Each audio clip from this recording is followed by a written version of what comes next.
Assalamualaikum warahmatullahi wabarakatuh. Bagaimana kabar kalian hari ini? Semoga selalu dalam keadaan sehat ya. Hari ini kita akan membahas subbab baru yaitu kalor dan perpindahan kalor.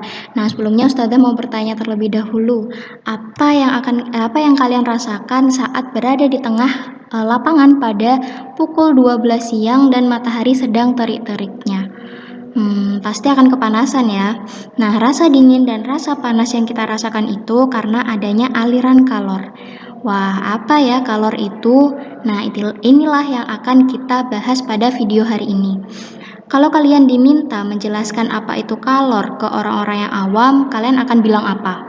Kalor itu panas, kalor itu suhu yang tinggi, atau kalor ini atau kalor itu kalori. Ya, sebenarnya ini kurang tepat ya, teman-teman. Jadi, kalor itu adalah energi yang berpindah dari satu sistem ke sistem lainnya karena ada perbedaan suhu. Biasanya, kalor ini akan berpindah dari benda yang suhunya tinggi ke benda yang suhunya rendah. Jadi, sebenarnya kalor atau panas itu bukan suhu, tapi energi. Kalor dilambangkan dengan huruf Q besar. Di kehidupan sehari-hari, satuan untuk kalor itu adalah kalori. Kalau kalian perhatikan nih di bungkus makanan atau minuman, biasanya kan ada tuh label kandungan kalorinya. Nah, biasanya satuan nutrisinya itu kilokalori atau 1000 kalori. Tapi kalau untuk satuan internasional kita pakainya joule. Dan 1 kalori itu sama dengan 4,186 joule atau biasa dibulatkan menjadi 4,2 joule. Nah, sekarang coba kalian ambil gelas yang suhunya sama dengan suhu ruang, alias nggak dingin atau nggak panas. Kemudian kalian masukkan air panas ke dalam gelas tadi. Apa yang akan terjadi? Nah, ternyata gelas yang tadinya bersuhu normal, setelah dituangkan air panas, lama-lama akan ikut memanas. Nah, hal ini menunjukkan kalau ada energi yang berpindah, sehingga menyebabkan suhu gelas naik.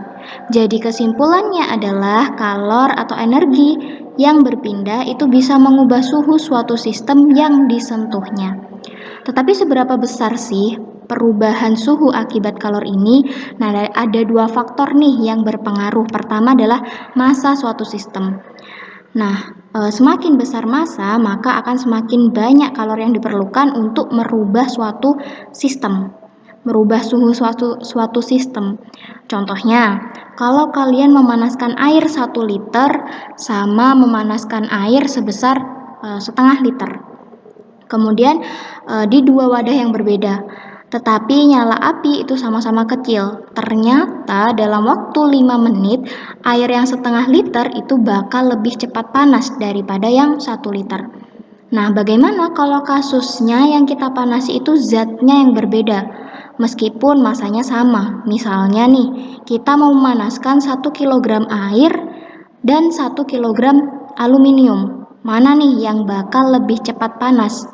Ternyata aluminium bakal lebih cepat panas daripada air.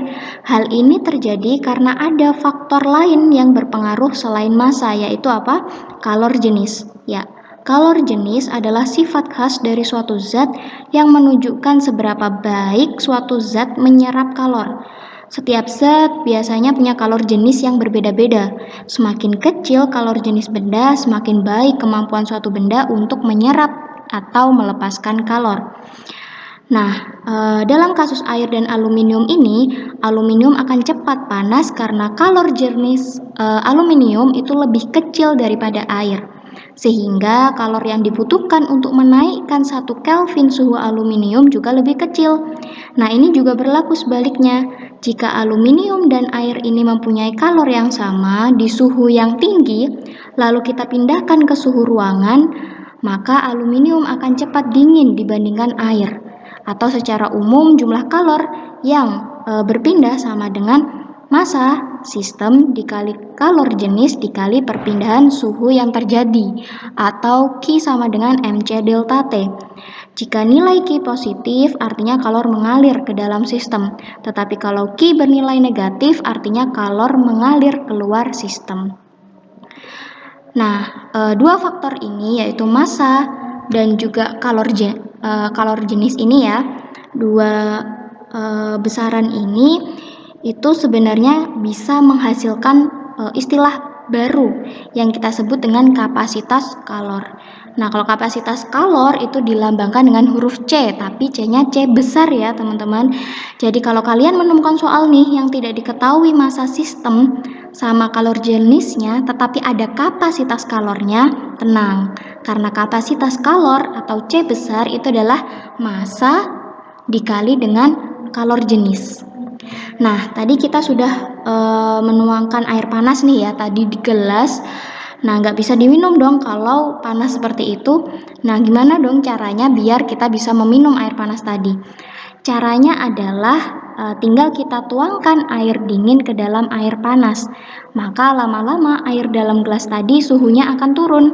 Yang tadinya panas sekarang jadi hangat dan bisa diminum. Nah, suhu yang hangat seperti air minum tadi atau antara panas dan dingin itu kita sebut sebagai kesetimbangan termal. Buat sampai di kesetimbangan termal ini, air panas bakal melepaskan energi, jadi suhunya akan turun, dan air dingin bakal menerima energi yang dikeluarkan air panas, sehingga suhunya jadi naik. Nah, sesuai dengan prinsip kekekalan energi, kalau pertukaran kalor ini hanya terjadi pada air panas dan air dingin, maka kalor yang dilepaskan air panas harus sama dengan kalor yang diterima air dingin, atau kita menyebutkan Q lepas sama dengan Q terima. Persamaan ini pertama diukur oleh ilmuwan asal Inggris bernama Joseph Black. Sehingga persamaan ini itu biasa disebut dengan asas Black. Pasti udah sering dengar ya dengan persamaan asas Black ini. Nah, selain dapat membuat suhu itu berubah, kalor ternyata juga bisa memberikan efek lain pada suatu zat, yaitu perubahan wujud. Misalnya kita punya es sebesar 1 kg, suhunya minus 10 derajat Celcius di sini ya, di pojok sini itu. Nah, apa yang bakal terjadi? Nah, kita sudah tahu kan kalor itu bisa membuat suhu berubah. Makanya pertama-tama suhu es ini kalau kita kasih kalor, maka akan berubah jadi lebih tinggi. Tapi nanti saat dia di titik 0 di sini nih, mana nih? Di titik 0 di sini, suhu es akan berhenti naik. Nah, ini makanya kenapa kok grafiknya stagnan ya di sini. Nah, di titik ini kalor yang kita berikan itu tidak lagi menaikkan suhu. Dia malah merubah wujud si esnya tadi dari zat padat menjadi zat cair. Nah, jadi di fase ini itu ada dua wujud, yaitu padat, yaitu es, dan cair, yaitu es yang mencair. Nah, setelah es mencair, suhu bakal meningkat lagi nih sampai menuju 100 derajat Celcius. Dan di titik ini suhu air lagi-lagi tidak naik, dia stagnan walaupun kalor bertambah. Nah, kali ini dikarenakan air mulai mendidih menjadi uap, sehingga terdapat dua wujud pada fase ini, yaitu air dan juga uap. Kemudian suhu uap air ini bakal naik lagi nih kalau kita berikan kalor terus-menerus.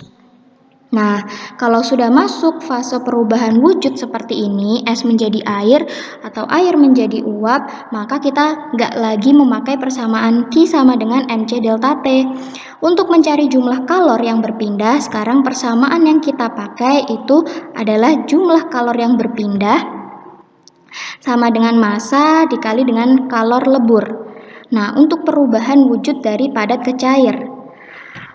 Tapi kalau dari air ke uap, maka kita memakai persamaan Q sama dengan massa dikali kalor didih untuk fase di sini ya, air yang menjadi uap itu. Nah, tapi bagaimana sih cara kalor itu berpindah? Nah, ini yang akan kita bahas di pertemuan berikutnya. Jadi stay tune aja di channel YouTube TV Baron, insya Allah akan kita bahas di pertemuan berikutnya. Kurang lebih seperti itu materi kita hari ini, semoga bermanfaat. Wassalamualaikum warahmatullahi wabarakatuh.